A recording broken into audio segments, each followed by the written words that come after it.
You know what the academics say. They say the market is efficient and no one can beat it. But you have. And a number of other people that followed Ben Graham's principles have. Right. In fact, everyone that I personally know that has really stuck with the Ben Graham principles over 20 years or more has done appreciably better than the market. You say you like to buy businesses. How do you know what a company is worth? I look for a business where I think I know what, in a general way, is going to happen. If you buy a bond, you know exactly what's going to happen. If it's assuming it's a good bond, a U.S. government bond, if it says 9% coupons, you know what the 9% coupons are going to be for maybe 30 years if it's a 30-year bond. Now, when you buy a business, you're buying something with coupons on it too, except the only problem is they don't print in the amount, and it's my job to print in the amount on the coupon. And some companies I feel capable of doing that with, and others I don't have the faintest idea. You seem to stay away from high-tech companies.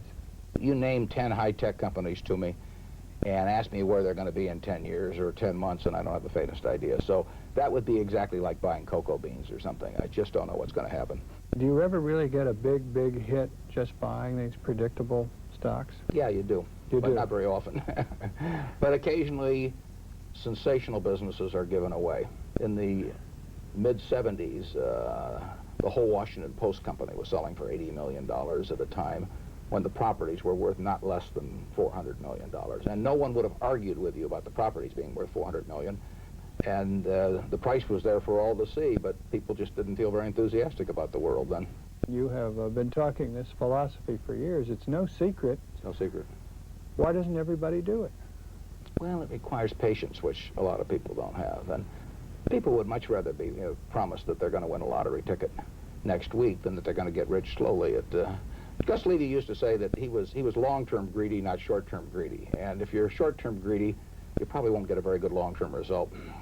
You've said they could close the New York Stock Exchange for 2 years and you wouldn't care.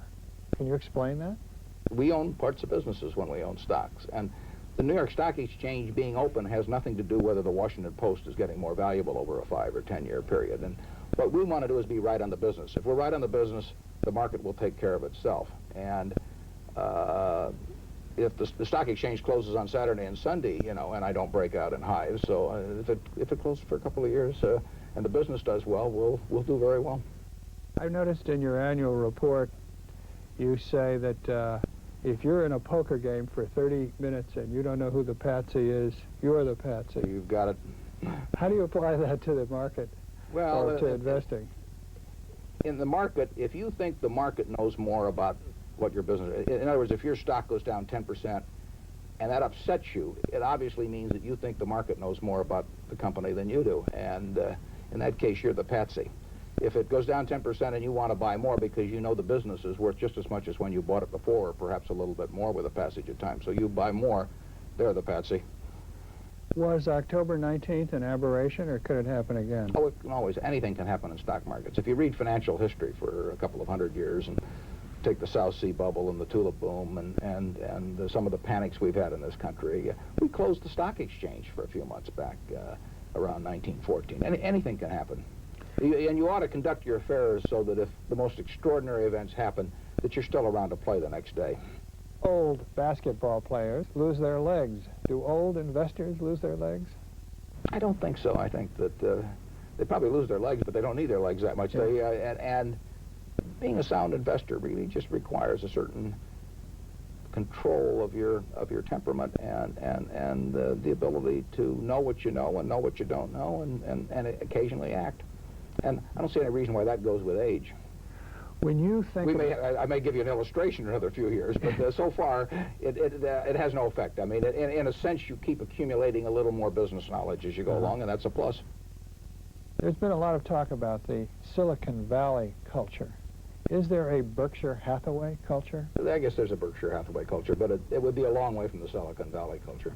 What is the Berkshire Hathaway culture?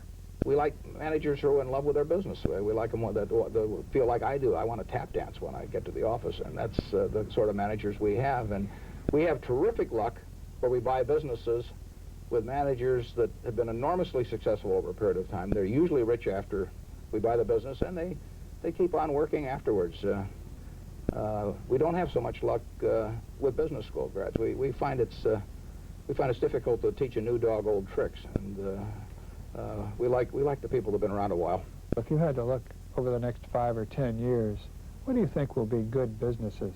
The businesses that have some sort of a franchise to them.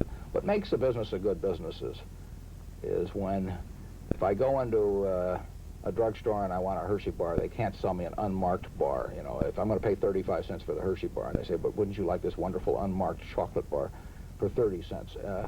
I buy the Hershey bar. And if they don't have it someplace, I'll go across the street to buy it. That's what makes a good business. I don't feel that way about the carton of milk I buy. I'll take whatever carton of milk is in the grocery store's freezer or cooler. So it's the power of the franchise. It's the power of the franchise. When Ben Graham talked about these things, he talked about tangible assets, iron and steel above the ground, bricks and mortar. But you've expanded Ben Graham's idea to this idea of the franchise, haven't you? I learned that subsequent to Ben. The principles of buying value and the margin of safety and the detachment from market, I learned from Ben. You might say that I learned the proper temperamental set from Ben. The stocks I buy are entirely different from what Ben would buy if he were alive today. Do you do this for the money? What does money mean to you? Well, money is a byproduct of doing something I like to do extremely well. Ted Williams or an Arnold Palmer or something, after they have enough to eat, they're not doing it for the money. And my guess is that if Ted Williams was getting the highest salary in baseball and he was batting .220, he would be unhappy. And if he was getting the lowest salary in baseball and batting .400, he'd be very happy. That's the way I feel about this job. What do you feel like when you look at this piece of paper that gives you your net worth and it says you're worth over $1 billion? It's a byproduct of doing things I like to do well. If I bat .400 long enough, in this business, you get a very big sum. That is a big sum. What are you going to do with it? Eventually, it's all going to go back to society. With very 99% plus of it's going to go to society. It should.